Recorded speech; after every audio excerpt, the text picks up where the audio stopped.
So what we did yesterday, collection framework है ना, start किया था हमने इसको। Yes sir. और उसमें देखा था ये हायरार्की है ना, कि what classes are involve here and कैसे काम करता है ओवरऑल स्ट्रक्चर। तो उसमें से हमने कुछ क्लासेस पिक करी थी, yes. Collection, list and then array list, correct yes sir. है ना। मेथड चेक करे थे कैसे काम का, थोड़ा बहुत इनका ओवरव्यू लिया था हमने, है ना, इनकी वर्किंग और क्या फीचर्स हैं, how it's different from another, that stuff we covered. And at the end, क्योंकि collection interface plus list interface, for both interfaces you cannot create object, so we need a yes sir. concrete class है ना, that's why we tried to create object of array list in last image. And there we tried some methods from collection plus list interface. Okay, so that was just a rough idea how collection works. Okay, so first of all, before forwarding to next uh, class, this is the one set interface. Let's see first of all how to iterate, right? We already know one thing is you can just print all the elements just by printing the reference, right? So today we will see some other ways to iterate over your collection. You know how it works? Iteration? Yes sir, but syntax अभी थोड़ा याद नहीं आ रहा है, iteration में तो कैसे work करता है। ओके, चलो अभी करते हैं। तो ये क्लास पिक करिए, क्लोज ऑल, नॉट ऑल लो, कमेंट हटाते हैं। Let's make it simple, we assuming we have a collection and done. So we have a simple array list which contains some random stuffs, and then we are trying to print the stuffs. So this is the first way, you can say. First way is just print the reference and all the elements from the collection gets printed. If I execute this code, you'll see it prints everything in within square bracket. So if you see your output or anything within these square brackets, so they must be array or must be the list type. Okay, so all the list goes in square brackets. Remember this. There is no other type which can be stored or consolidated in a square brackets. If you see anything within the square brackets, that means यहाँ पे collection का list type है या फिर arrays का है इसके अंदर। arrays भी actually print नहीं कर सकता, arrays तो object print करता है, तो collection का mostly हम list कैसे करते हैं। So this is one of the simplest way, reference print करा दो, done. One way is सभी element sir one by one print करना है। हाँ, फॉर लूप यूज करके और साइज राइट। ले लेंगे हम एरे लिस्ट का। अभी हम यूज करेंगे while loop, while loop use okay. करेंगे, even not while loop, while loop तो एक सपोर्टिंग होगा, एक्चुअली हम यूज करेंगे एक method, iteration, iterator. Okay sir. ठीक है, जो कल मैंने नोट डाउन किया था कि यहाँ पे हम इसको यूज करेंगे, बट हमने इसको डिस्कस आज करेंगे। यहाँ पे लास्ट में लिखा ना, प्रोसेसिंग और स्कैनिंग द एलिमेंट्स और iterating over the elements. So this is the yes method sir. Iterator, and you can see it's coming from collection interface, है ना। यस। So let me show you one more thing, array list is here, then list, then collection, and let me search this method, iterator. So I'm searching this element inside, oh sorry, searching this method inside collection interface. Okay, this is the sir method. Hmm. आपने इसे कैसे open किया था, मतलब कैसे search किया था, control F से मतलब फाइंड किया था। इसको तो कंट्रोल एफ सर्च करा मैंने, सिंपल ओके स्ट्रिंग, सर। हाँ, वही तरीका, और कोई तरीका नहीं है। मतलब अगर इस फाइल में हो तो सबसे सिंपल है, कंट्रोल एफ मारो, सर्च करो। सो ये मेथड पर एक चीज और दिखाता हूँ। इसका रिटर्न टाइप क्या है, आइट्रेटर, है ना। अगर मैं इसको ओपन यस करूँ, और इसको ओपन नहीं करते हैं, बाद में आएंगे इस पे। यहाँ पे collection interface itself extend something, we saw that yesterday, iterable, है ना। And if you open this, see, this is here. So returns yes. an iterator over elements of type t. Whatever type you have passed, you will get the same type. T stands for type. ये क्या है square brackets, we will see in a minute. Not minute, but maybe in 10 minutes. So ये super interface है, super parent है collection का, उसके अंदर एक iterator method है, कुछ default method है, वो भी हम जावा 8 में देखेंगे, और एक और default method है. So splitter and this is for each loop, इसको हम बाद में यूज फॉरेस्ट। करेंगे जब हम स्ट्रीम पे देखेंगे, तब शायद इसको यूज करें, पर for now we are interested more in this iterator method. So now you can see that method is actually coming from iterator, iterable, sorry. It's from iterator, then collection, then list, then array list, and then to our class. So you can see the hierarchy, you know. So how to obtain it, how to work with this iterator with while loop. So क्या करना है, reference use करना है array list का, array list dot iterator, है ना, this is a method and this method returns iterator type. So I'll store that in a iterator here and let's call this itr. Done. Then what? Then I'll use while loop. Remember when we were doing JDBC paste, we have to check next, result set dot next. Something similar we have to do here. So you say while, then the reference is itr dot has has next. not. है ना? If it has a next element, then what you have to do? Simply print that element. So say itr dot next. Done. This is the second way. First of all, you have to call the iterator method, obtain the reference, and with that reference, you have to first of all check whether it has an element or not. If it has an element, so print out by using next method. So let's run this code. Separate कर देते हैं. देखिएगा इससे. I have executed the code and you can see we have one ABC 2C 34.7, right? So that's one more way to traverse over the collection one by one. Now you'll use while loop.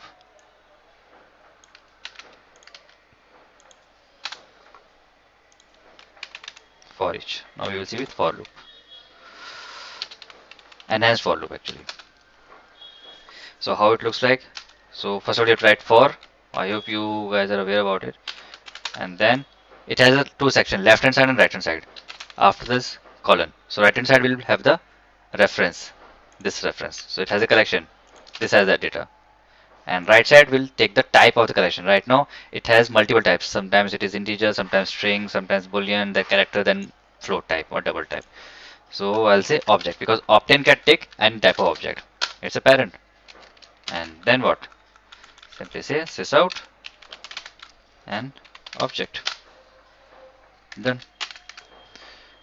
If I run this code, run as application, still we are getting it for loop. So most commonly we use this approach, the last one, third way.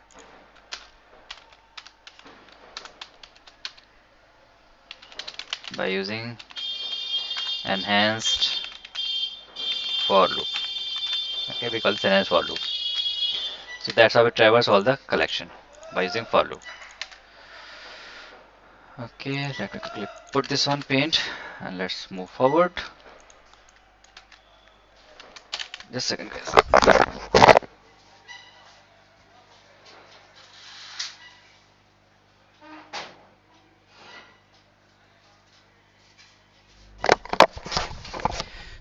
Okay.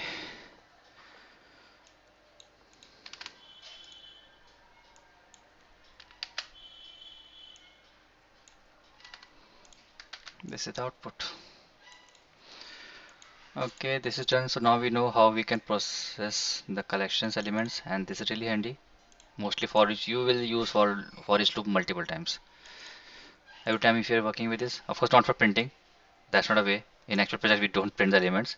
We process them for some of our business logics. But definitely you are going to use it. Okay. Next thing is yesterday we saw, even we can see this today as well. Lots of yellow messages or yellow warnings. What does it say? Let's hover the mouse and see. So it says multiple mark at this point. Okay. Array list is a raw type. References to a generic this should be parameterized. So अभी ये क्या कह रहा है? Maybe it won't make any sense. Let me copy and paste here. So it says कि जो भी आपने array list यूज किया है वो एक raw type है. It's not complete data for the compiler, the Java compiler. Java compiler ये warning दे रहा है. कह रहा है references to the generic type should be parameterized. अगर आप array list यूज कर रहे हो तो एलिमेंट का टाइप बता के करो. वो हेल्पफुल है आगे के कोड के लिए. जब आप कभी गलती से या रिक्वायरमेंट है आप कास्ट करना चाह रहे हो तो एक्सेप्शन ना आए. कैसे आएगी? अब यहाँ पे वन है, यहाँ पे स्ट्रिंग है, यहाँ पे बुलियन है, मल्टीपल टाइप्स हमारे पास कलेक्शन के. आई थिंक मैंने ज्वाइन किया है. हाँ मैंने. तो मैंने you were asking about this yesterday कि ये लाइंस ये वार्निंग्स क्यों आ रही है. वार्निंग है या एरर नहीं है? एरर आएगा तो कोड कंपाइल नहीं करेगा. वार्निंग आई तो कोड कंपाइल हो जाएगा, रन भी कर जाएगा. पर as a good developer you should remove all these warnings. Okay. Issue क्या है कि हमारे पास ये कलेक्शन है, इसमें मल्टीपल टाइप्स इन्वॉल्व है. यहाँ तक ठीक है, इनके से चलो ये पास भी हो जाए। नेक्स्ट आपको एलिमेंट रखना तो है नहीं, आपको उसको प्रोसेस करना है, कुछ ना कुछ रिक्वायरमेंट होगी। उस केस में आप उसको या तो वाइल लूप से प्रोसेस करोगे या फिर फॉर ईच से करोगे। 90% case you are going to use this loop, for each loop और फॉर लूप। अब कोई यूज करो डजेंट मैटर, बट यहाँ पे हमने टाइप पे दे रखा है कि ये तो राइट साइड है, तो जिसके अंदर सारा डेटा है, जो डेटा होल्डर है वो राइट साइड जाता है, तो ये रहा लिस्ट। लेफ्ट साइड में उसका टाइप। अब इशू ये है कि यहाँ पे एक टाइप नहीं, मल्टीपल टाइप्स है, that's why I give kind of a global type के ऑब्जेक्ट दे दिया, तो जितने भी टाइप्स इसके पास होंगे, डजेंट मैटर क्या है वो सब रख सकता है। पर जब एक्चुअल रिक्वायरमेंट होती है हमारे पास, तो कंपाइलेशन का इशू आ सकता है, कंपाइल टाइम का इशू। क्या इशू आएगा? कास्टिंग। मे बी आप जो डेटा आ रहा है उसको कास्ट करके कहीं रखना चाह रहे हो, पर यहाँ तो आप कैस कर ही नहीं सकते। मे बी डेटा डेटाबेस से आ रहा हो, और मे बी यूजर दे रहा हो, फ्रंट एंड से आ रहा हो, या किसी और कलेक्शन से आ रहा हो। अब उस टाइम आपको पता ही नहीं चलेगा एग्जैक्टली क्या टाइप है। तो यहाँ पे आप कास्टिंग किस बेस पे करोगे? आपने सोचा कि मेरे पास सारे डबल कोट में नंबर आ रहे हैं, यू हैव अज्यूम कि 1 है, 2 है, 3 है, ये स्ट्रिंग में न्यूमेरिक वैल्यू है, तो आप इसको कास्ट कर सकते हो, क्योंकि आपको पता है कि 1 2 3 एक्चुअली इंट वैल्यू है। तो आप स्ट्रिंग से इंट में डेटा लेके आ सकते हो। पर यहाँ तो सीन ही अलग, यहाँ तो एबीसी भी है, बुलियन भी है, कैरेक्टर भी है, फ्लोट डबल वैल्यूज भी है। उस केस में कास्टिंग नहीं हो पाएगी। एक आपको एग्जांपल दे रहा हूँ कि इन केस अगर आपको कास्टिंग करनी हो, तो ये इम्पैक्ट करेगा आपके रन टाइम पर। प्रोजेक्ट फेल हो जाएगा, कंपाइलेशन फेल हो जाएगी, और सॉरी रन टाइम में फेल हो जाएगी, और एरर आ जाएगा। तो जो टास्क आप करना चाह रहे हो वो तो होगा ही नहीं। तो ऐसे बहुत सारे इश्यूज हैं। मोस्टली ये एक रीजन था कि रन टाइम पे हमें पता ही नहीं कि हमारे पास कलेक्शन किस टाइप का है, यूजर कुछ भी दे देगा। तो उसके लिए जावा 1.5 में इन्होंने एक टॉपिक ऐड करा, आपने सुना ही होगा, जेनरिक्स टाइप। सो इन वर्जन 5.0, जावा का जो 5.0 था, जेनरिक्स टॉपिक्स और यू कैन से कॉन्सेप्ट इंट्रोड्यूस किया इसमें। जावा के जावा 5, जावा 8 और जावा 11 बहुत ही crucial you can say milestone है इंट्रोड्यूस्ड। so, इसमें क्या हुआ?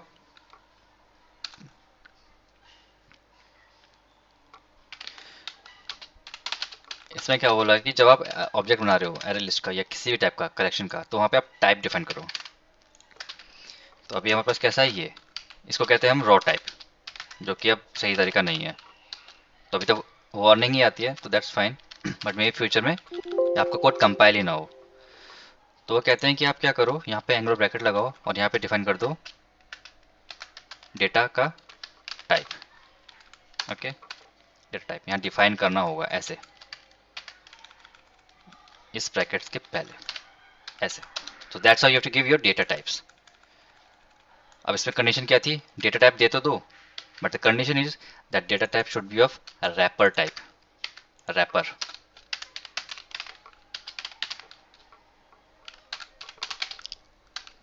रैपर टाइप क्या होते हैं पता है आप लोगों को?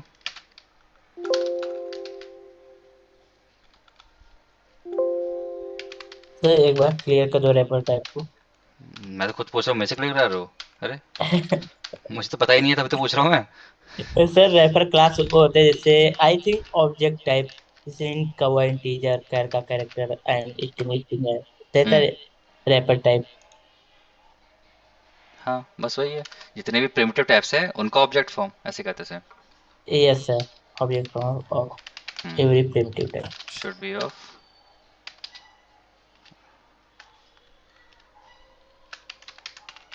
रैपर टाइप, ये कंडीशन है।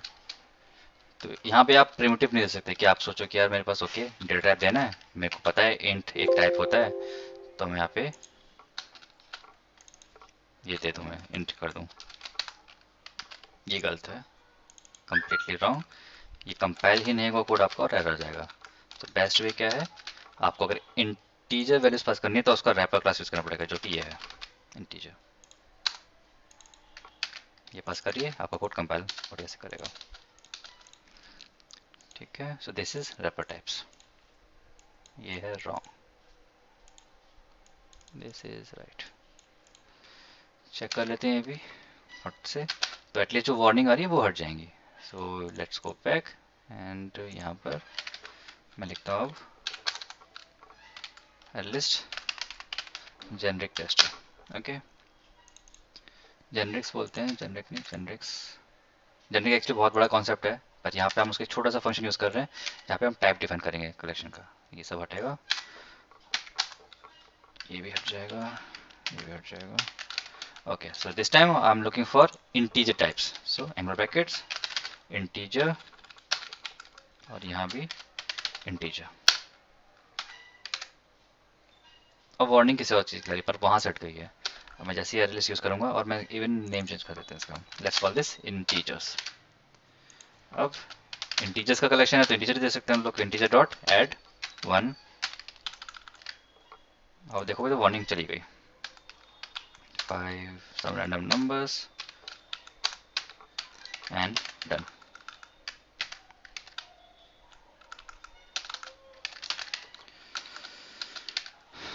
So now what? At least we can see the warning is gone. क्या हम इसमें string डाल दें और उससे होगा क्या? Let's see. So I'm going to add string type now. Inside that I'll say ABC. Now what it says?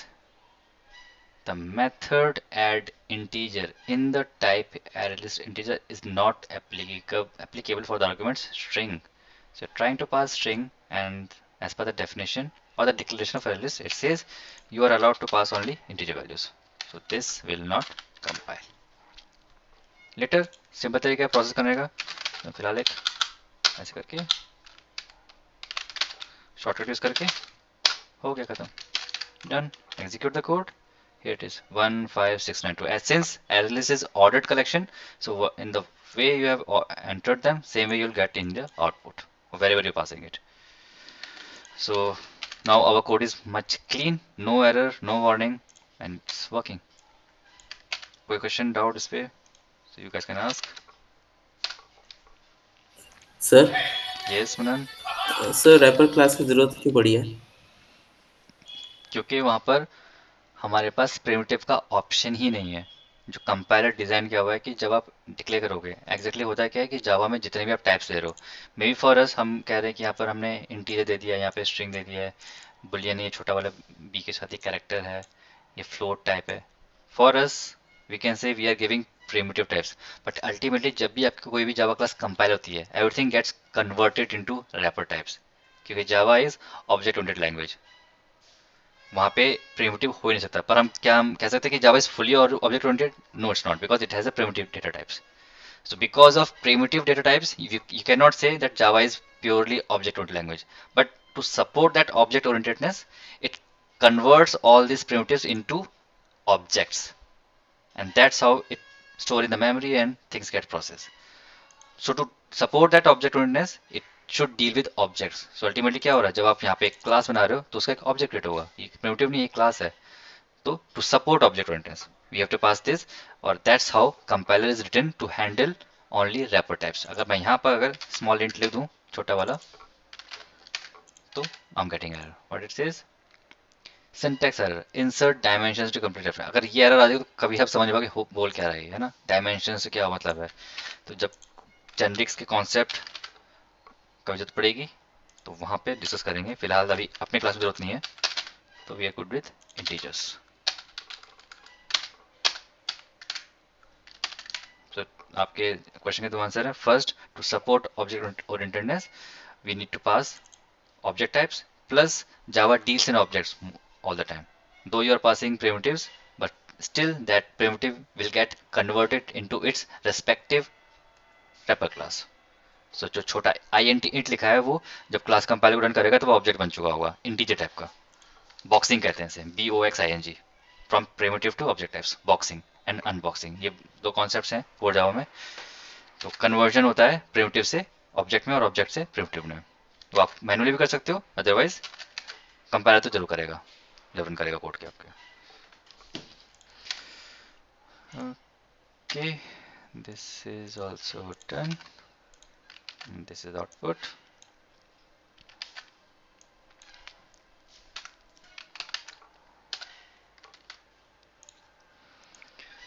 Let's move to next class, that is set. So set क्या है, लेट्स सी। सेट क्या है भाई Vipin, what is set here? SET, set, what's the features? Yes. Set मतलब ये जो हमारा set है वो डुप्लीकेट एलिमेंट अलाउ नहीं करता है। Okay, and right. And that are not follow sir insertion orders. Correct.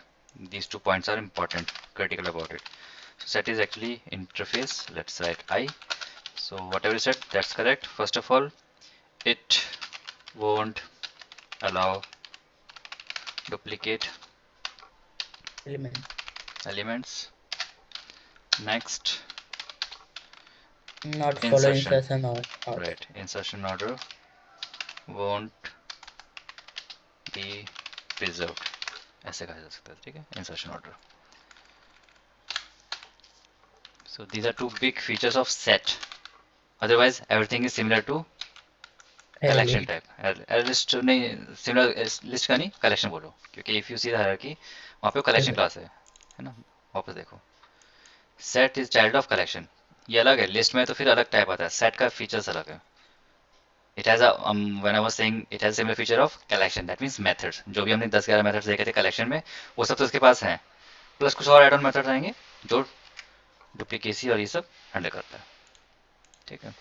So these are two big features about it, and that's the only big features about it. Or if someone says, tell me the difference between list and set, so you can say same. List में duplicates allow होते हैं, duplicates. Set में नहीं होते। List insert order maintain करता है, set maintain नहीं करता, right? तो एक बार documentation देखते हैं इसका. What the documentation says? Set Java doc.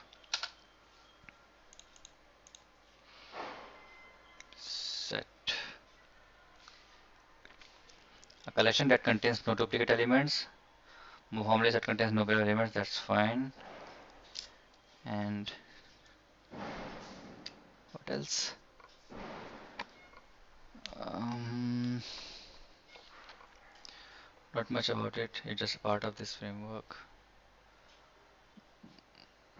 Most of things are part of has set. So let's move to next in the hierarchy, because that's the interface, so we just need to know the feature.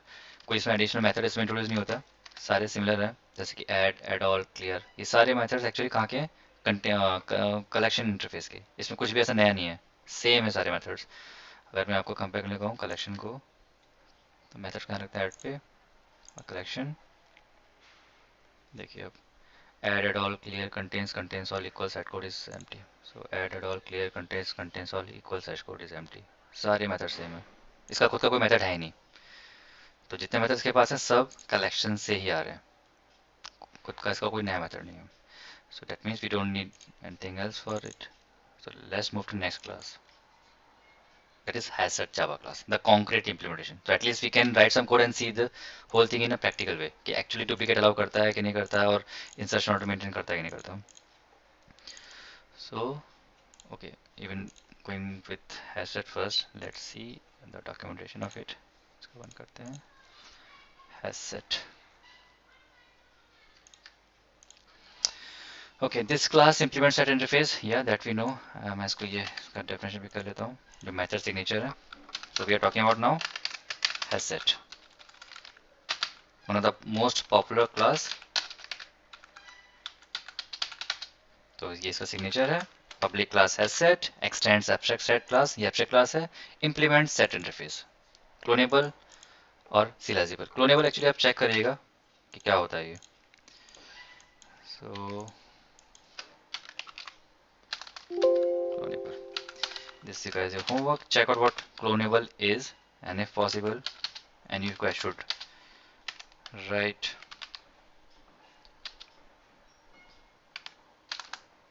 Java examples on it।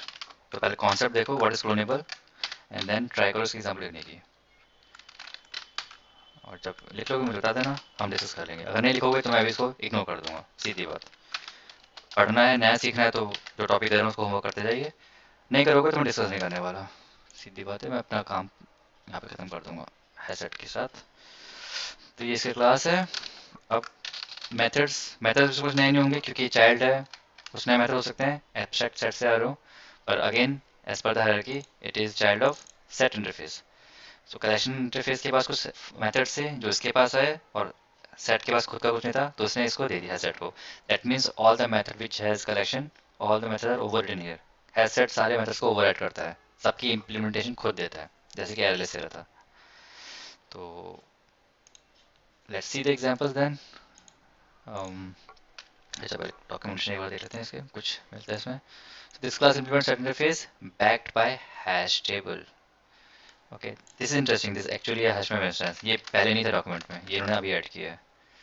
सो इस concept को जरा देखिएगा कि क्या इसका मतलब है, फिर मैं भी डिटेल में डिस्कस करूंगा. अगेन क्वेश्चन इज, अगर आप लोग पूछेंगे तो डिस्कस करूंगा, अदरवाइज ये सिर्फ थियोरी में रह जाएगा. So this class implements a set interface backed by hash table. Hash table is the same concept which we saw in data structures. तो जो भी implementation hash table की थी, Java ने उसको implement किया है through hash set class. तो जो भी उसमें इंडेक्सिंग बनती है, बकेट्स बनती हैं, सारे फीचर इसके अंदर होते हैं. और जावा में ये एक्चुअली कहाँ से आया, ये हैश मैप के थ्रू. तो ठीक है, वो भी देखेंगे हैश मैप क्या होता है, पर अभी तो हैश टेबल की बात करते हैं, हैश सेट की बात करते हैं. It makes no guarantee as to the iteration order of the set, right? क्योंकि गारंटी है नहीं जो हम इसकी बात कर रहे हैं, insertion order won't be preserved. तो यू कैन नॉट गारंटी कि कौन सा ऑब्जेक्ट पहले आएगा या कौन सा एलिमेंट पहले प्रिंट होगा. You can not guarantee it. It will get random. As soon as you add elements into it, everything gets changed. And this class permits the null element. Okay, it is also allowed that you can pass null elements.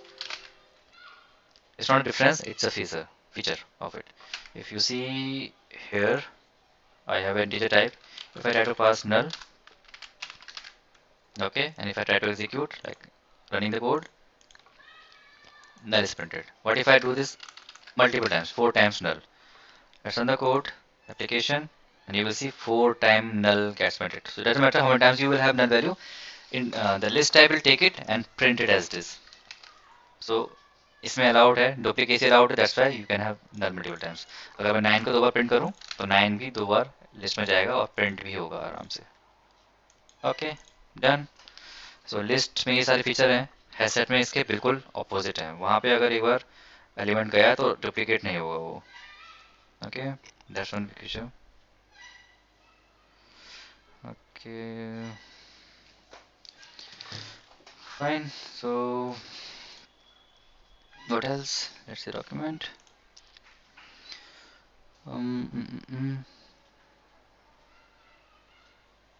ये एक performance wise feature है. This class offers constant time performance for the basic operations. यहाँ पे time complexity की बात हो रही है. I hope you have heard this term, time complexity. तो यहाँ पर जो ये बेसिक फीचर होते हैं वो कांस्टेंट रहता है over the time, doesn't matter how many times you have. थोड़ा सा मैं एक्सप्लेन किया. Assuming the hash function disperse element properly among the buckets. तो ये कंडीशन है, अगर एलिमेंट्स प्रॉपर्ली असाइन हुए हैं बकेट पे तो इसका जो टाइम है वो कांस्टेंट रहेगा. वो उसमें आप डिफरेंस नहीं देखोगे.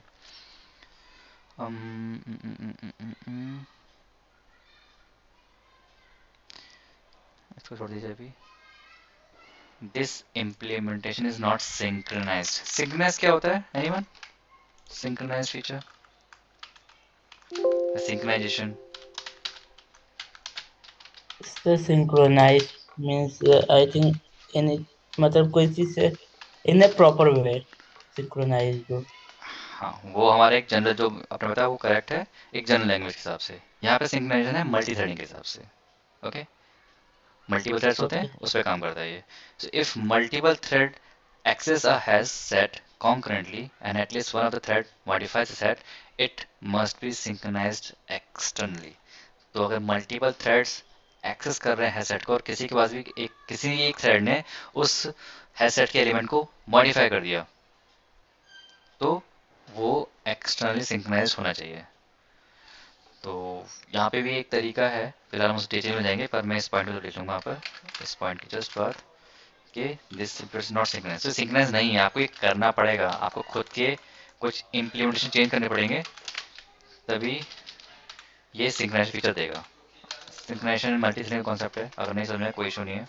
I just pointed out here. And what else? Okay, that's the only thing you can think of. Okay, so this is more than enough for this class. As a theory part, let's quickly see the basic features of hash set. So has set tester. Okay, let's have a main method.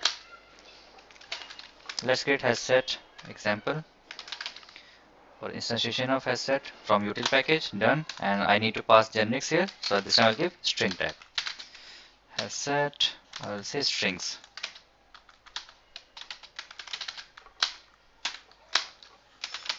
Strings dot add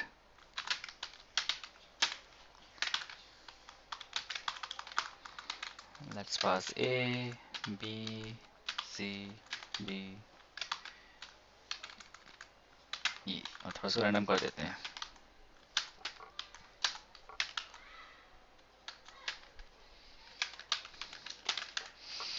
Okay, so we have has set. Now let's run the for loop.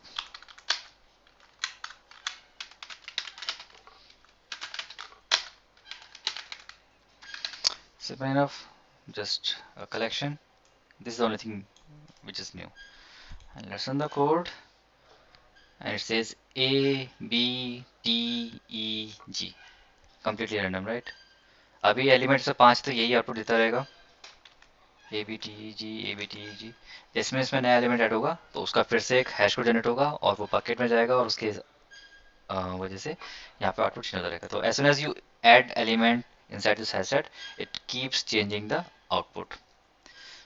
तो ये आप predict नहीं कर सकते कि क्या होगा, तो ये जिस ऑर्डर में आप दे रहे हो उसमें तो नहीं देगा कम से कम. So that's how hash set works and it is totally based on hash table. तो हैश टेबल कॉन्सेप्ट पे ये काम करता है. डुप्लीकेट चेक कर लेते हैं, 2 बार बी पास कर देते हैं. Now we have 2 B's. Execute the code and you can see still we have just 1 B. क्या नल दे सकता है? नल पास कर देखते हैं. नल पास कर दिया, एग्जीक्यूट कर दिया code and null is here. Now if you guys notice, doesn't matter where you will put this null, it always goes at the top. Try करते हैं, इसको कट करते हैं एंड से और मिडिल में रख देते हैं. Now null is at the middle. Run as application, null is at the top. null को कहीं भी रख दो आप, null always print करेगा at the top because of its hash code. Hash code of null is 0. तो उस case में क्या होगा, जो हैश कोड जनरेट होगा आपके एलिमेंट का वो हमेशा टॉप पे रहेगा. So, आखिर में रखो, बीच में रखो, ये टॉप पे रखो. Null always goes at the top of your bucket. So these are some features of hasSet class. Let me save this image first. Fourth.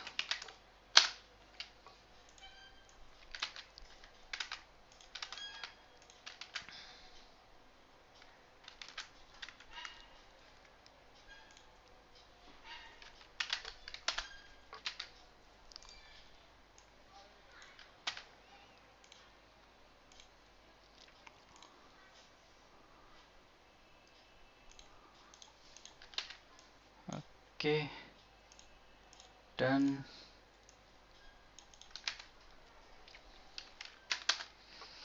So this is the example for hasSet.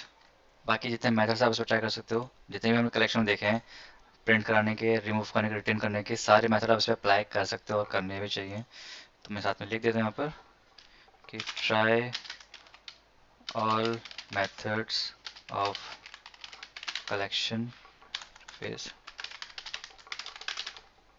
In array list. जो अगर नहीं करे हो तो linked list, then here comes the hasSet.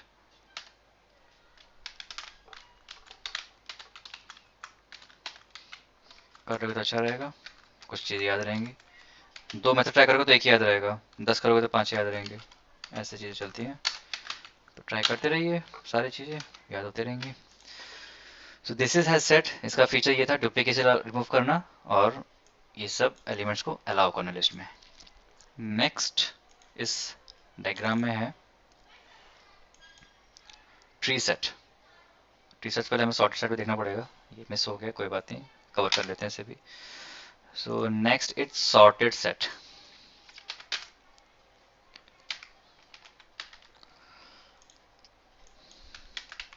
Name ही इसका कह रहा है सॉर्टेड सेट. ये एक इंटरफेस है. सॉर्टेड मीन्स क्या होता है मनन? sorted.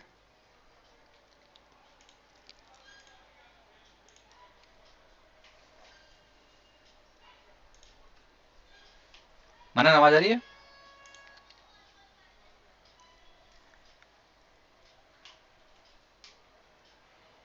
क्लास में नहीं हो क्या भाई? Hello hello. Yes yes Manan. Sir sir sorted. Sorted मतलब एक पर्टिकुलर ऑर्गेनाइज मैनर में। एक ऑर्गेनाइज मैनर में, राइट। तो यहाँ पे लिखा सॉर्टेड सेट, इसका क्या मतलब होगा फिर? क्या लगता है क्या हो सकता है? सर इसमें जो भी एलिमेंट्स होंगे वो सारे सॉर्टेड मैनर में होंगे। राइट। तो अभी तक जो हमने देखा वो सॉर्टेड नहीं था, राइट? अगर इसकी बात करें सॉर्टेड नहीं था। It should yes be sir. Ideally A B E G and T.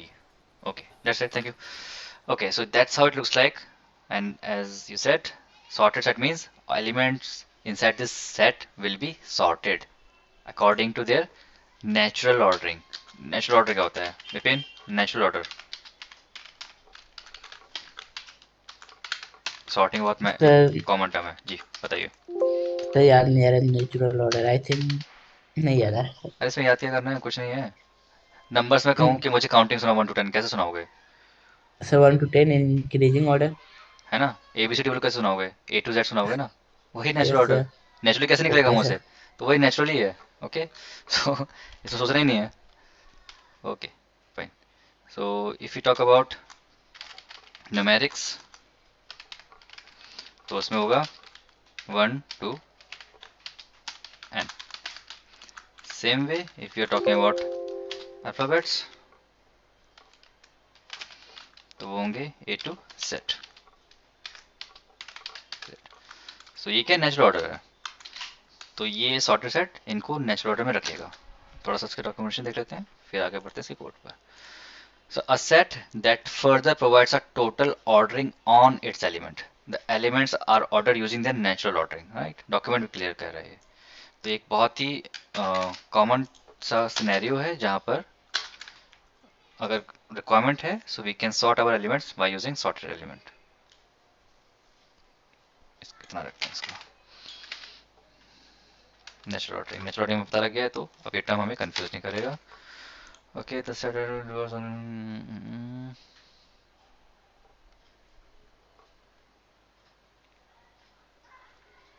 Okay एक इसमें नोट लिखा हुआ है, all elements inserted into a sorted set must implement the comparable interface और भी एक्सेप्ट बाय दिस। ओके इतना कॉपी करते हैं यहाँ से। एक इसको मैं एज अ नोट डाल देता हूँ, इसको हम देखेंगे अभी कुछ देर में। अभी तक हम क्या कर रहे हैं, हम सिर्फ जो भी ऑब्जेक्ट पास कर रहे हैं वो इंटीजर या स्ट्रिंग टाइप के हैं। थोड़ा सा इसको ट्विस्ट करेंगे, may be not today, tomorrow हम करेंगे ताकि आप लोग थोड़ा और प्रैक्टिस कर सको। Attempts to violate this restriction will cause the offending method or constructor to throw a class cast exception.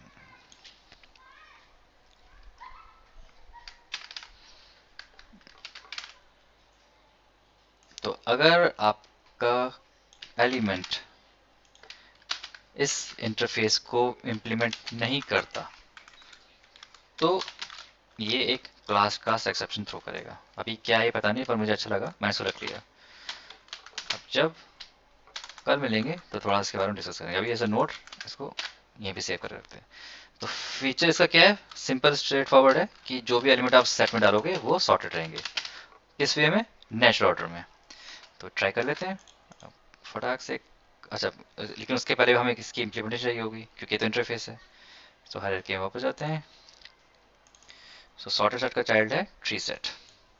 This is a concrete class sorted set का चाइल्ड। तो ठीक है ट्री सेट को चेक करते हैं पहले, तो फिर इसके और डिटेल में जाएंगे।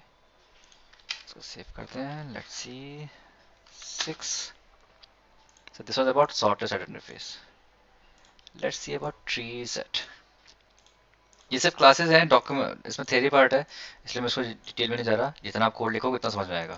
बिना कोड लिखे पढ़ने पड़े तो भूल जाओगे। थ्योरी क्या है भूलते जाओगे, तो it's better to write some code. Documentation देखते हैं ट्री सेट का। There it is, public class tree set extend abstract set and then implement some most of the interfaces. The class, okay, again it extends one abstract class and implements lots of interfaces and यहाँ पे आपको sorted set नहीं दिखेगा क्योंकि वो इसका child है। देखो जरा अभी डॉक्यूमेंट चेक करते हैं। तो यहाँ पर क्या लिखा हुआ है, tree set implements navigable set, clonable and serializable. Most of your collections are actually implementing these two interfaces, clonable and serializable. Serializable मैंने कमिट कंप्लीट कर लिया है अपने क्लास में, आपको clonable खुद से करना पड़ेगा, तो तभी मैं इसे डिस्कस करूंगा, अदरवाइज ये टॉपिक छूट जाएगा। Rest is up to you. तो इम्प्लीमेंट्स नेविगल सेट, इसको ओपन करते हैं तो यहाँ पे बोलता है ये public interface navigable set extend sorted set. तो अल्टीमेटली क्या हुआ, एक नेविगेबल सेट है, उसके नीचे सॉर्टेड सेट और फिर ट्री सेट। इसकी हायरार्की कैसे बन के आ रही है फिर, कि at the top we have sorted set. I hope assume कर पा रहे होगे, नहीं तो कोई बात नहीं, I create a diagram. So at the top we have sorted set, then we have navigable set, and then our class, this tree set is down there at the bottom. और even sorted set के ऊपर कौन सा interface है, collection. So this is the hierarchy. Okay.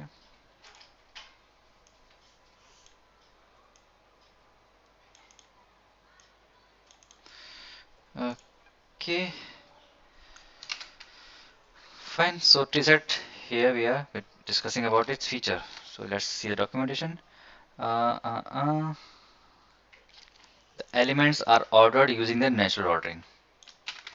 Okay, that's fine. That we know because we are implementing sorted set implementation. So definitely it must be there. This implementation, again यहाँ पे time complexity की बात हो रही है. This implementation provides guaranteed log and time cost for the basic operation. Doesn't matter कि आप कौन सा ऑपरेशन परफॉर्म कर रहे हो, add, remove contents का, every time it will affect log n. Time complexity discuss नहीं करने वाला मैं, that's different topic, वो काफी vast topics हैं. That's it about data structure. पर अगर थोड़ा आइडिया हो तो देखिएगा log n क्या होता है और कैसे काम करता है. Okay. Note that the ordering contains maintained by set is to be okay. Let's leave that. And again, this implementation is not synchronized. ये again multi-threading की बात हो रही है. As per multi-threading.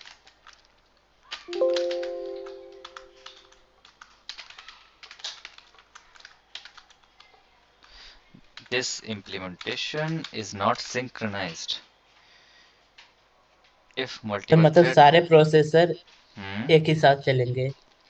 अरे नहीं, सिंक्रोनाइज में शायद सर ऐसा नहीं, सिंक्रोनाइज में तो ये होता है कि मतलब एक प्रोसेस खत्म हुआ तब हाँ, दूसरा प्रोसेस स्टार्ट होता है। तो यहाँ पे हाँ, तो सिंक्रोनाइज नहीं, तो सारे एक ही साथ चलेंगे। ऐसा लगता है ना हमको। इसमें एल्गोस काम करती हैं, वो हमको ऐसा लगेगा कि सब कुछ पैरेलल चल रहा है, पर ऐसा होता नहीं है। कॉन्टेक्स्ट स्विचिंग होती है बिटवीन मल्टीपल प्रोसेसेस। ठीक है, पैरेलल लिखा जरूर होता है कि पहले कर रहा है, पर उसमें स्विचिंग होती है, कॉन्टेक्स्ट स्विचिंग। जितने कोर होते हैं उस पर डिपेंड करता है कितने कोर हैं आपके सिस्टम पे, उस पर आपके प्रोसेस चलते हैं।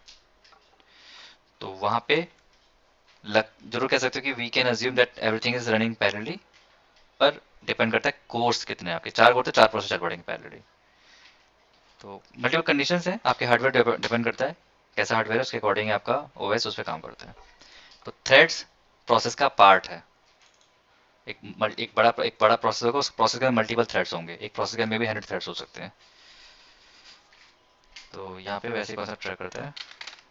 और अगर सिंक्रोनाइजेशन अचीव करनी है, so it must be synchronized externally. तो उसके मेथड है सिंक्रोनाइज्ड सेट, उसको यूज करो और आपका कलेक्शन थ्रेड सेफ हो जाएगा। पर ठीक है, दैट्स अ डिफरेंट टॉपिक, यहाँ पे ज़्यादा डिटेल में जाने की जरूरत नहीं है आप लोगों को।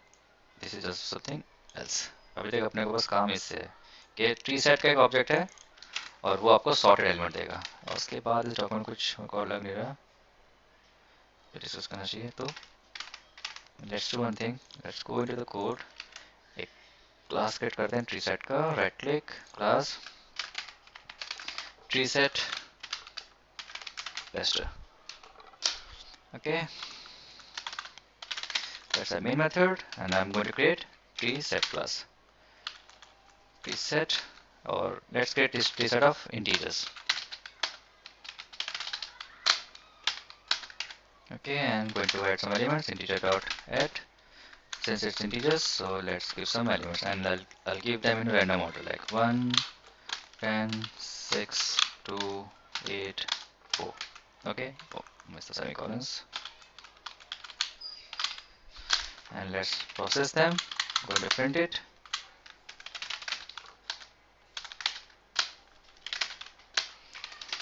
Okay, so our example is ready. We are going to pass numerics inside this tree set.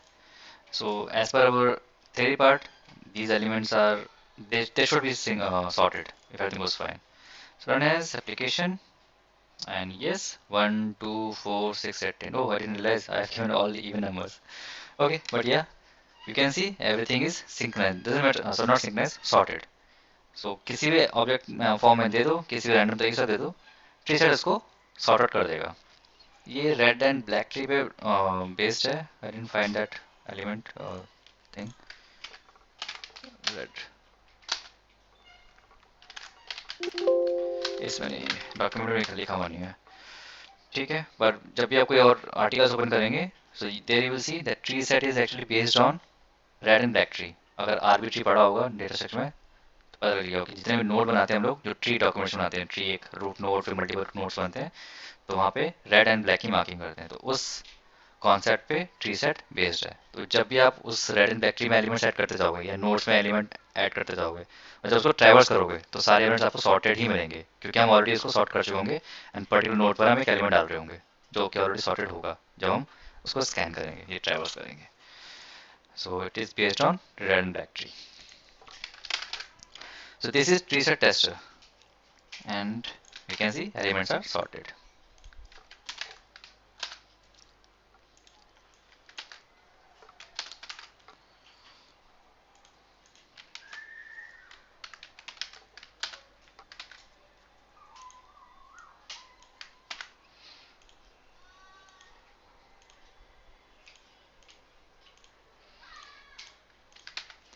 This is its output about tree set.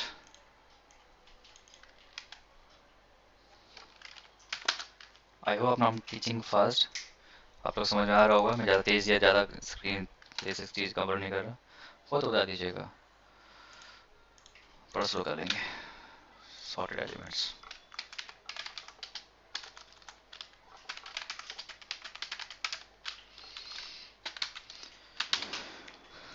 Okay, this is done. So far if you notice, we have seen array list, then hash set, tree set. I have used only our own classes, right? Not our own classes, but some classes provided by the Java itself. The what do you call that? Wrapper classes. मैंने collection बनाया है integer type का. एक काम करते हैं, हम collection बनाते हैं users का या किसी एक ऐसे class का जो हमारे पास नहीं है. तो let's create a new class here. मैं एक simple project class बनाऊंगा, user. कुछ भी ले सकते हैं just for demo. And I'm going to add two fields here. Private, let's say int age, semicolon, and here I'll say string name. ठीक है, simple two features हैं इसके पास, age and name के. And let's create the status getters.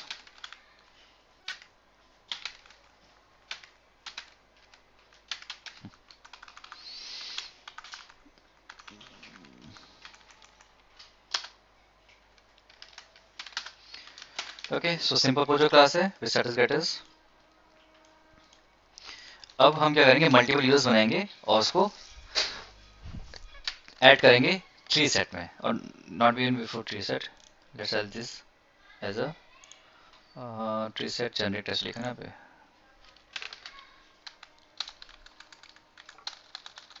Let's say user tester. Let's start with test list first, तो बाद में इसको change करेंगे. तो यूजर टेस्ट ये रहा. एक काम और करते हैं, चीज़ और सिंपल कर लेते हैं. स्टेटस गेटर्स के अलावा एक हम आर्ग्यूमेंटेड कंस्ट्रक्टर बनाते हैं ताकि मुझे एलिमेंट्स को ऐड करने में आसानी हो. अब समझ जाओगे. Using fields, done. ओके, और as a good developer you should always create default constructor. Always do this, guys. If you are creating your own argumented constructors, make sure you are creating default constructor as well. Why? I'll let you know later, but for now always remember this. जब भी आपका argumented constructor बनेगा जिसमें आपकी खुद की fields हैं, तो एक उस class का default constructor जरूर बना के रखें. Okay, now what? Let's go into this stuff. And idea is मुझे एक array list बनना है users का. तो array list का टाइप क्या होगा? User type. तो यहाँ पे हम इसको टाइप डिफाइन कर देंगे ऐसे, और ये ऐसे चल जाएगा इसके अंदर. ठीक है. अब इस लिस्ट में सिर्फ और सिर्फ यूजर के ऑब्जेक्ट ही जा सकते हैं. तो मैं क्या करता हूँ, पहले यूजर्स के बहुत सारे ऑब्जेक्ट बना लेता हूँ. Let's say 3-4 objects. तो कैसे बनाएंगे? User equals new this one. तो लेट्स से पेन. मैं रैंडम नाम दे रहा हूँ उसके अभी फिलहाल. Let's call this user 1 2 3 4 5. और वैल्यू रेज कर देते हैं 40 20 30 लेट्स से 5. और उसको सिंपल करने के लिए अभी सिर्फ एक एक कैरेक्टर का नाम देते हैं, जैसे ए एच डी. अभी इनको कनेक्शन है कि कंपेयर करना शुरू कर दो सीक्वेंस में, ऐसे कुछ नहीं है पे. So what I have done, I have created 5 users. Time to add them into the collection. So definitely integers नहीं होगा, ये हो जाएगा users. So नाम भी थोड़े से meaningful रखो, जिससे लगे कि हाँ मेरे पास एक collection meaningful टाइप है. So users dot add user 1 2 3 4 5. अब मैं कह रहा हूँ मुझे इस एलिमेंट को प्रिंट करना है. तो सबसे पहले तरीका मुझे पता है कि प्रिंट कर दो ऐसे. विपिन, यहाँ तक कोई डाउट या question? No, sir, everything is clear. Okay. Manan, anything from your end? No sir. तो मनन आप ये बताइए फिर, ये लाइन 22 क्या प्रिंट करेगा कंसोल पे if I execute this code? Sir सभी यूजर्स का डाटा प्रिंट कर देगा. श्योर? यस चाहो सर. तो एक बार यूजर क्लास देख लो. ठीक है, ऐसी क्लास है, प्राइवेट फील्ड्स हैं, 2 कंस्ट्रक्टर हैं जिससे हम ऑब्जेक्ट को इनिशियलाइज कर रहे हैं प्लस फील्ड्स को इनिशियलाइज कर रहे हैं, और ये गेटर सेटर.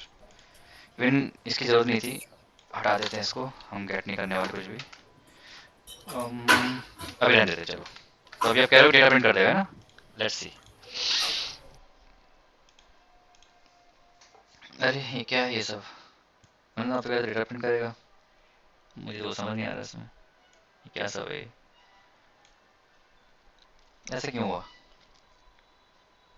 ये रेफरेंस को वो कर रहा है गेट, रेफरेंस जिसकी कर रहा है. रेफरेंस है, ठीक है. जैसे यूजर वन का जो रेफरेंस आईडी है.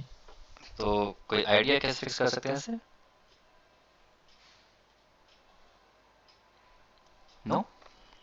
No sir. कोई बात नहीं. मनन, आपको आइडिया? Okay, no issue. अभी इसी को डिस्कस करने वाला हूँ मैं. No sir. चलो ठीक है. तो इशू क्या है कि व्हाट पिन सेट कि it is printing the reference. That's correct. थोड़ा सा और इसको डिटेल में या फिर कहते हैं कि टेक्निकल वर्ड जो जावा की यूज करते हैं वो कहते हैं इसे एक वो प्रिंट कर रहा है, इसका हैश कोड टाइप का प्रिंट कर रहा है. ये हैश कोड वैल्यू जो होती है वो प्रिंट कर रहा है, ये हेक्साडेसिमल वैल्यू से प्रिंट कर रहा है. तो यहाँ तो देखो, ये first of all if anything goes in a square bracket that means it's a collection type, list type. ये स्क्वायर ब्रैकेट्स में है, उसके बाद values comma value comma value. Okay, that's fine. अगर आप नोटिस करोगे तो यहाँ पे com pack collection demo user, यहाँ तक तो अपने बात है. ये रहा पैकेज, ये रही क्लास. उसके बाद इसने कुछ एट साइन और कुछ नंबर्स दिए हैं, कुछ अल्फा न्यूमेरिक कोड्स हैं. This is it's hexa code. Sir to string को जाकर चेंज कर दे. अरे कहाँ से पढ़ लिया ये? हाँ जी, करेक्ट. चीटिंग करते हो? ऐसा था. हाँ जी, बिल्कुल राइट है. तो हमें टू स्ट्रिंग को ओवरराइट करना पड़ेगा, क्योंकि यस. जब हम ऑब्जेक्ट को प्रिंट करते हैं अपने लिए तो ये लिखा हुआ है, पर जब कंपाइलर क्या करता है वो बोलता है अच्छा ऑब्जेक्ट प्रिंट कर रहे हो, ऑब्जेक्ट कैसे प्रिंट कर सकते हो? तो मैं काम करता हूँ, आपके ऑब्जेक्ट को स्ट्रिंग में कन्वर्ट कर देता हूँ. ठीक है. तो इन जावा फाइल ऐसे होता है, पर जब आपकी कंपाइल होती है आफ्टर कंपाइलेशन, क्योंकि ऑब्जेक्ट तो प्रिंट कर ही नहीं सकते आप, तो कंपाइलर क्या बोलता है कि मुझे पता है डेवलपर हमारे कैसे हैं, मुझे तो भरोसा नहीं है, वो तो प्रिंट यूजर को ऑब्जेक्ट को प्रिंट करा देंगे. ऐसे कैसे हो सकता है?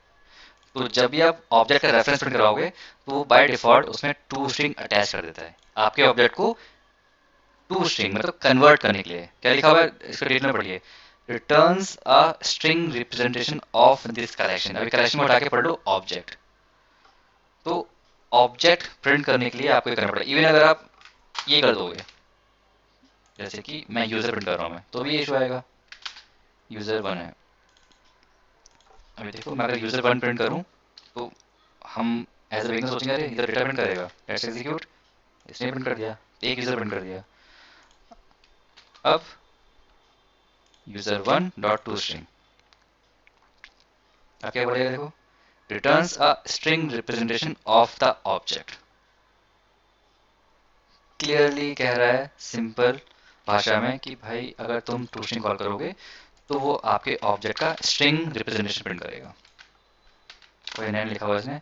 इवन अगर ये समझ आया तो डॉक्यूमेंटेशन चल जाओ। अगेन ऑब्जेक्ट क्लास के अंदर मेथड है, इसलिए ऑब्जेक्ट क्लास बहुत इंपॉर्टेंट है, पहले नहीं कह रही है।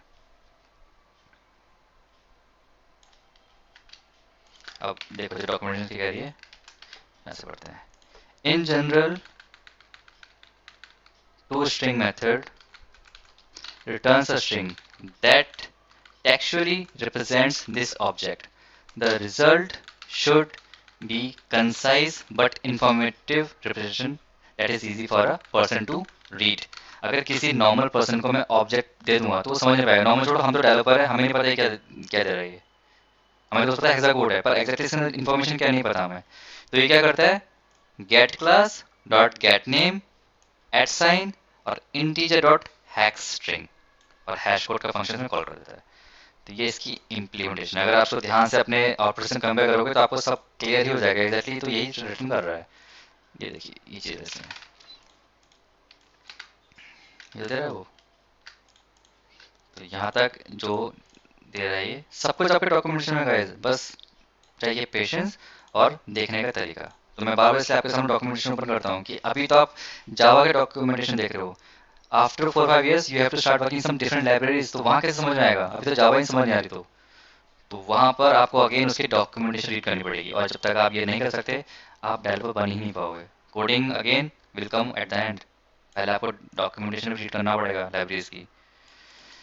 तो ठीक है, यहाँ पे साफ साफ हो रहा है क्या, जो get class dot get name है वो आपके पैकेज नेम प्लस क्लास का नाम देगा। ठीक है, फिर at sign, there it is. फिर है integer dot hash string with hash code method, वो आपका ये डिटेल देगा। तो सब कुछ आपके इस डॉक्यूमेंटेशन मेंशन है, बस टाइम देना पड़ेगा थोड़ा सा समझने के लिए। तो इसलिए ऐसा प्रिंट हुआ। कभी कोई पूछे कि ऐसा प्रिंट क्यों करता है, सीधा बोल दो कि हमारे पास जो ऑब्जेक्ट आता है वो टू स्ट्रिंग कॉल करता है बाय डिफॉल्ट, और उस केस में जो भी इसकी इम्प्लीमेंटेशन अगर नहीं होगी तो पेरेंट क्लास का टू स्ट्रिंग मेथड है जो कि ऑब्जेक्ट क्लास का है वो प्रिंट कर देगा। तो हम इसीलिए अपने क्लास जो कि पोजो क्लासेस होती हैं मोस्टली, पोजो क्लास में हम टू स्ट्रिंग लिखते हैं, बाकी क्लास में मतलब लिखिए उसमें लॉजिक डाल देंगे, जैसे कोई सर्विस लेयर होगी या कंट्रोलर फाइल होगा उसमें हम लॉजिक डाल देंगे। पर जो नॉर्मल क्लास पोजो क्लास होती है उसमें हम ये सारे काम करते हैं। So that's what we do to obtain the to string option. अब इसमें सिंपली क्या करूँगा, डॉक्यूमेंटेशन कह रहा है कि सिंपल कंसाइज मेथड लिखो कि कोई इस पढ़ने में समझ सके। तो इतना भी इसमें इंग्लिश नहीं लिखनी है आपको। मैं क्या करूँगा, सोर्स पे जाऊँगा on generate to string method और डन, इतना करना है आपको, सोर्स और जनरेट टू स्ट्रिंग। अब क्या होगा, जैसे टू स्ट्रिंग कॉल करेगा पहले तो पेरेंट क्लास हो जाएगा, वहाँ पे तो ये इसको डिफॉल्ट इंप्लीमेंटेशन मिलेगी, फिर ये चाइल्ड क्लास में देखेगा तो इसके पास ऑलरेडी इंप्लीमेंटेशन है, ओवरराइड कर रहा है। तो प्रिंट करेगा यूजर एज इक्वल्स जो वैल्यू होगी एज की, then name equals then value होगी नेम की। अब अगर मैं इसको रन करूँ एक्सक्यूज, तो यहाँ पर एलिमेंट हो गई। अब आपको जरूरी नहीं कि टू स्ट्रिंग लगा के कॉल करो, देखो कि मैंने बताया था कि जावा क्लास में करेगा। तो अगर मैं इसको कमेंट भी कर दूंगा तो आपकी वैल्यू पे आराम से प्रिंट हो रही है। और अगर यूजर बनना करके यूजर्स कर दे तो तभी प्रिंट करेगा user age 10 name A user 40 and so on. To string का काम समझ आया यहाँ पर, कोई डाउट क्वेश्चन क्यों सर किया यूजर्स पे थोड़ा और चलिए, एक यूजर दोबारा से, यूजर्स वाले पे। बताइए। हाँ सर, मतलब ये ट्विस्टिंग कैसे कॉल किया इन्हें, एक बार आप अगर एक्सप्लेन कर दो। मतलब हाँ एज इक्वल टू एज, फिर वो। वो बाय डिफॉल्ट लिखा था, मुझे कुछ नहीं करना पड़ा। आप जो भी अपनी फील्ड्स देंगे प्राइवेट मेंबर्स, इसको यहाँ से ही उठा के लाएगा, राइट क्लिक करना है सोर्स पे और एक ऑप्शन है टू स्ट्रिंग। यहाँ पे ये पूछेगा कि कितने फील्ड्स के लिए आपको टू स्ट्रिंग चाहिए, तो मैं करूँगा सारे फील्ड्स जितने भी हैं। फिर अनचेक करना अनचेक कर सकते हो, पर मुझे सारे फील्ड चाहिए तो करिए। इतना ही करना है, फील्ड्स को ही चेक अनचेक करना है और click okay. By default Eclipse ऐसा फॉर्मेट आता है, ये फिक्स नहीं है, आप अपने हिसाब से चेंज भी कर सकते हो, पर एक्चुअल प्रोजेक्ट में हम कभी चेंज नहीं करते। हम क्या करते हैं, सिंपल प्रोजेक्ट क्लास बनाई जिसके लिए हम data to and fro transfer करते हैं और उसका एक टोस्टिंग बनाते हैं। ये प्रोजेक्ट में हमेशा बनता है, क्योंकि रन टाइम पे कंपाइल नहीं करोगे, कोड कंपाइल करने के बाद आउटपुट क्या आ रहा है वो हमें देखना होता है लॉग्स फाइल में। तो हम उस टाइम देख सकते हैं कि हमारे उस ऑब्जेक्ट में डेटा क्या क्या आया था, कि यूजर का नाम क्या था, एज क्या था। तो कोड को वापस रन नहीं करना पड़ेगा, आप लॉग फाइल में चेक कर सकते हो। तो दिस इज रियली हैंडी। यहाँ पे आप बाय डिफॉल्ट इसका ये कह सकते हो डिज़ाइन है, तो ऐसे ही दे देता है। आप चाहो तो उसको लिख दो भाई मुझे ये चाहिए, मुझे सिर्फ ये सब चाहिए, तो आप इस फॉर्म दे सकते हो, अपना फॉर्म दे सकते हो, यू आर मोस्ट वेलकम। पर मत करो तो बेटर है, कोई सेंस नहीं बनता चेंज करने का, टाइम वेस्टेज है फुल। तो बस खत्म। अब यहाँ पे यूज़र प्रिंट नहीं करेगा, वापस गए कोड में, एग्जीक्यूट करा तो सिर्फ एज 10 नेम है, पर यहाँ से वो समझ नहीं आ रहा कि किस टाइप का ऑब्जेक्ट है, इसलिए वो क्या कहता है यूजर भी डाल देता साथ में इनिशियली कि all these fields belongs to user object. ऐसे रहता है ये। लेकिन ये पूछ रहे थे, कुछ और डाउट था? नो सर, ये पूछ रहा था। चलो ठीक है, सर सर बढ़िया इसकी है। नीड क्या हुई, मतलब ऐसा अरे होता क्यों है कि पहले रेफरेंस उसके बाद टू स्ट्रिंग में से कन्वर्ट करना है? अभी तो बताया मैंने, अगर आप ये सर सीधा ये प्रिंट चीज़ कर समझ दोगे। नहीं आई है। अरे तो अब ये टूसिंग यहाँ से हटा दो, अब आपने इसको यूज़ करना चाह रहे यूजर्स को, तो ये तो कुछ ना कुछ वैल्यूबल दे नहीं रहा, ये किसको समझ में आएगा क्या लिखा हुआ है ये? अगर कभी आपको डेटा शो करना है तो आप शो कैसे करोगे, ये तो समझ में नहीं आ रहा क्या लिखा हुआ है। सर ये हेक्साडेसिमल कोड्स हैं, तो हाँ, ये बेसिकली एक एड्रेस है या फिर रेफरेंस कह सकते हैं एड्रेस, जहाँ पे हमारा यूजर सेव है। हाँ ऐसे कह सकते हो बिल्कुल। तो सर यहाँ पे सिक्योरिटी इशू भी तो आ सकता है ना? ये एग्जैक्ट इशू, ये एग्जैक्ट एड्रेस नहीं होता, इसको आप कंपेयर नहीं कर पाओगे मेमोरी में कहाँ गए सेव होके। वो तो पॉइंटर्स में होता है, सी में वहाँ तो हम पूरा मेमोरी का एग्जैक्टली कहाँ स्टोर वेरिएबल निकाल सकते हैं पॉइंटर्स के थ्रू, पॉइंटर की डबल पॉइंटर लगा के। ये एक रेफरेंस है, एग्जैक्टली एड्रेस कहाँ ये नहीं बता सकते आप। ये एक रेफरेंस उस ऑब्जेक्ट के वेरिएबल का, उस वेरिएबल में कहाँ एक्चुअली पड़े वो भी कैसे कर सकते हैं आप। ये कोई फ्लॉ नहीं है इसका, ये जस्ट शोज द वैल्यू। एक हेक्सा कोड है ये मेमोरी का एड्रेस नहीं है, ये उस वेरिएबल का है जिसमें ये वैल्यू स्टोर है, तो तो फिर डायरेक्टली भी वैल्यू आप सर निकाल सकते मतलब हैं। इसकी ज़रूरत क्या पड़ी है, मतलब पहले रेफरेंस करना है उसके बाद टू स्ट्रिंग में कन्वर्ट करना है? मत करो ना, ये तो हमारे लिए डेवलपर के लिए है। मत करो, कोई रिक्वायरमेंट नहीं है, प्रोजेक्ट में छोड़ दो, कोई नहीं कहेगा टूस्टिंग करने के लिए। जब आप खुद टाइम स्पेंड करोगे तो कोड में एक टाइम ऐसा आएगा कि जब आपकी क्लास के अंदर 15-20 फील्ड्स होंगी, 50 भी होती हैं, मेरे एक फाइल में 50 फील्ड्स पड़ी हुई हैं। अब मैं उन फील्ड्स के लिए अपना पूरा प्रोजेक्ट नहीं चलाऊंगा, मैं अपना कोड रन कर दूंगा और उसके लॉग में चेक करूंगा कि टूस्टिंग में क्या क्या वैल्यू प्रिंट हुई है। This is for us developers, हमारे लिए ये हेल्पफुल है, ये किसी का काम नहीं आएगा हमारे अलावा। तो जब आप बड़े बड़े प्रोजेक्ट्स पर काम करेंगे और आपके पास बड़ी बड़ी पोजो क्लासेस होंगी, तो वहां पे वैल्यू चेक करने के लिए आप टूस्टिंग को ओवरराइड कर दोगे कि आप लॉग फाइल में इसकी वैल्यू चेक कर सको। इसका प्रोजेक्ट पे कोई ऐसा नहीं होने वाला, इसको हटा दो, कोई फर्क नहीं पड़ने वाला। और जब आपको कोड को रन करना पड़ेगा, कई बार डीबग करना पड़ेगा, तो वहां पे ये हेल्प करेगा आपको ये। This is purely for developers, इसमें जावा का कोई फायदा नहीं हो रहा, कोई प्रोसेसिंग नहीं हो रही है। वो तो एक तरीका है कि इनकेस अगर आप रेफरेंस प्रिंट कर रहे हो तो कंपाइलर वहाँ पे टूस्ट्रिंग अटैच कर देगा कि इनकेस अगर टूस्ट्रिंग का इम्प्लीमेंटेशन है तो आपके करंट क्लास का जो डेटा है वो शो हो जाए। नहीं करना चाहते मत करो, कोई इशू नहीं है, कर सकते हो अपने ओके रिक्वायरमेंट सर। बेसिस पे ना। Okay sir. ठीक है, तो यूजर क्लास, देन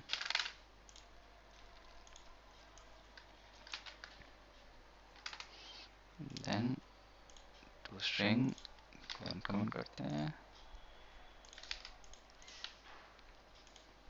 एग्जीक्यूट और done. So that's it for today. आज हमने ये सारी चीज़ें देख ली कि टूस्ट्रिंग कैसे काम करता है, प्लस हैशसेट, ट्री सेट, और थोड़ा सा इसके बारे में और डिस्कस किया हमने डिटेल्स में। कल थोड़ा सा हम और इन्हीं फील्ड्स के या प्रॉपर्टीज के बारे में डिस्कस करेंगे, then will move on to map, और उसके बाद हम चेक करेंगे एक सॉर्टिंग कैसे होती है। So tomorrow will try to complete map, and maybe on fourth day of this collection topic we will try to wrap up this collection framework. Collection framework बहुत बड़ा है, मैं सिर्फ 4 दिन इसलिए कंप्लीट कर रहा हूँ ताकि आपको एक बेसिक आइडिया हो जाए कि कलेक्शन कैसे बनते हैं और उन पर अगर कोई ऑपरेशन परफॉर्म करना हो कैसे पॉसिबल है। सर कलेक्शन के लिए अलग से कम 10-15 दिन चाहिए या 2 वीक चाहिए, जो भी। सर हम प्रोजेक्ट बनाना कब से स्टार्ट करेंगे? प्रोजेक्ट में क्या काम करना है आपको? कौन सा प्रोजेक्ट में बताइए? नहीं सर, मैं करंट प्रैक्टिस के लिए प्रोजेक्ट वगैरह पे काम करना। जैसे हम लोग कंपनी गए थे उधर ऑफिस, तो सर बोले हम्म, थे मैक्सिमम हम 20 प्लस प्रोजेक्ट करेंगे साइट ओके। में। तो वो उन्होंने कोड जावा की कोशिश करा, तो अभी क्या है कि कोड जावा में क्या प्रोजेक्ट बनाओगे? थिंक ये थोड़ा सर सा कोड चीज़ है, जानते बस। कोड से ऊपर नहीं पाएगा, इसलिए मैं कोड जावा खत्म करने की कोशिश कर रहा हूँ कि जितनी जल्दी हो सके कोड जावा खत्म करते हैं।